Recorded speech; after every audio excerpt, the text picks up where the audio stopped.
उड़िया बाबा को भी एक उपासक ने प्रश्न किया था कि महाराज जी मन कैसे रुके। तो उड़िया बाबा ने उत्तर दिया, नियम पालन से। यदि हम नियम पर दृढ़ रहें तो मन हमारा क्या कर सकता है। नियम तो परमात्मा देखता है, हम लोग नियम पर दृढ़ नहीं रहते, इसी से हमारे देश की दुर्दशा है। संध्या वंदन तक का नियम जाता रहा है, भजन करने के लिए नियम की बड़ी आवश्यकता। हाँ, बड़े नियम की आवश्यकता है। तो जैसे प्रातः काल से सायंकाल तक की हर व्यक्ति की अपनी एक दिनचर्या होनी चाहिए। ऐसा नहीं कि आज हम 4 बजे उठे, कल 7 बजे उठे, पर फिर मन को आप कंट्रोल नहीं कर पाएंगे। मन के लिए एक दिनचर्या होनी चाहिए कि हमको 10 बजे सोना है, 4 बजे उठ जाना है, तो फिर 4 से 4:15 नहीं होना चाहिए, 4 बजे उठ जाना, ऐसा नियम बना ले। और उठ करके हमको थोड़ी देर नाम जप करना है, थोड़ी देर हमें वाणी जी का गायन करना है, थोड़ी देर हमें ध्यान, एक अपनी दिनचर्या।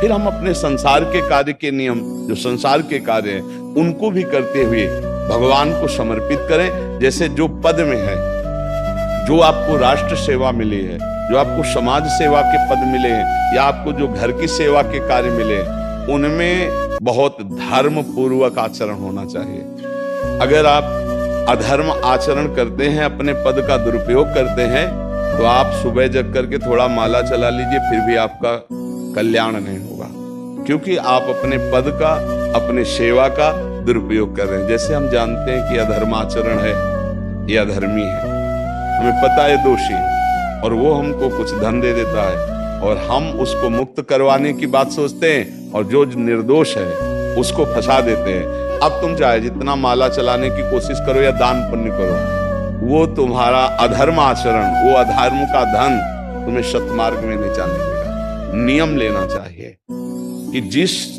पद में है, जिस धर्म में है, जिस कर्तव्य में है, चाहे कुछ भी हो जाए, हम अपने कर्तव्य से विमुख नहीं होंगे। जितना जप महान है, उतने कर्तव्य महान है। दोनों बातें समझना है।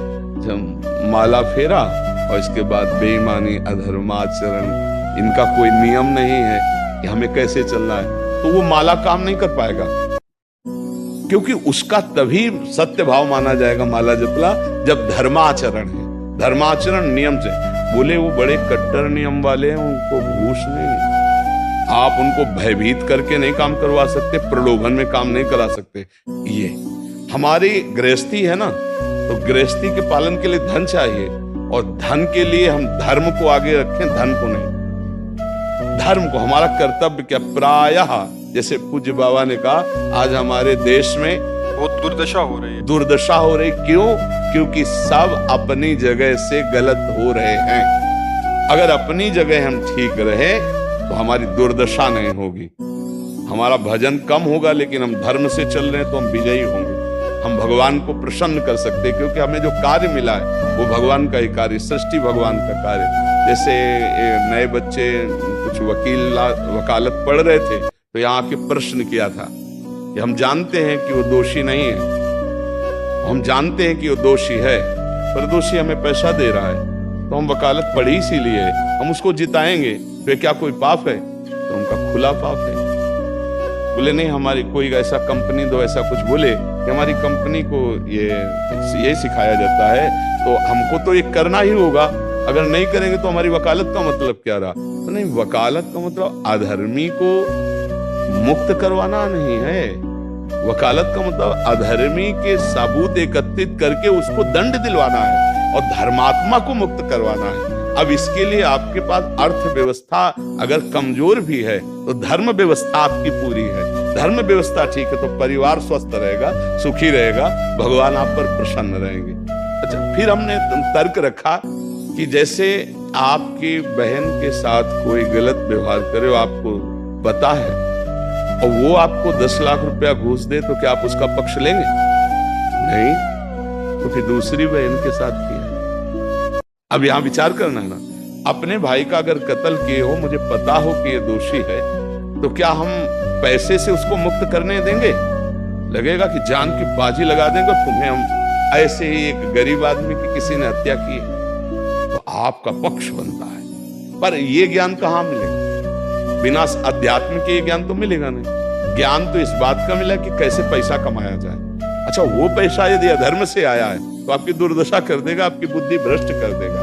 तो जो बाबा कह रहे हैं कि आज हमारे समाज की बड़ी दुर्दशा हो रही, उसका कारण यही है कि हमें अध्यात्म का ज्ञान नहीं, हमें धर्म का ज्ञान नहीं, और बड़ी बड़ी गलतियां हो जाती है। बिल्कुल पता है आदमी निर्दोष है और हम धन के प्रभाव से उसको दंड दे देते हैं।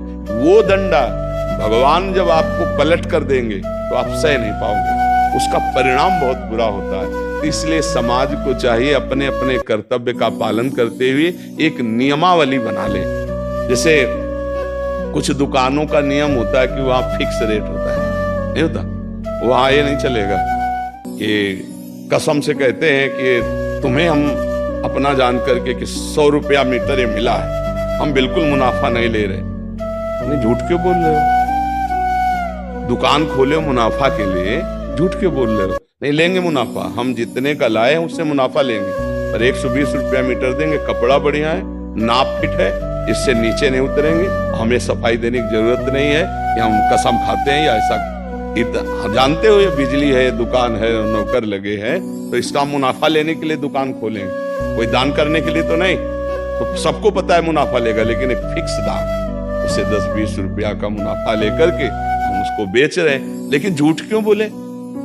झूठ के बिना धंधा नहीं चलता? नहीं, ऐसा नहीं है। अब असत्य बोलोगे तो उससे जो आपको मुनाफा मिलेगा वो आपकी बुद्धि भ्रष्ट करेगा, और सत्य है कि मुनाफा के लिए है वही चीज, और आप एक फिक्स रेट में दे रहे, बढ़िया है। अब अगर आप कोई मिलावट करके भोजन सामग्री दे रहे, आपको पता है, तो जो खाने वाले के हृदय में बैठे हुए भगवान है वो तुम्हारे जीवन में मिलावट कर देंगे, तुम्हारा जीवन महान दुखमय हो जाएगा। ये कहां समझा जाता है?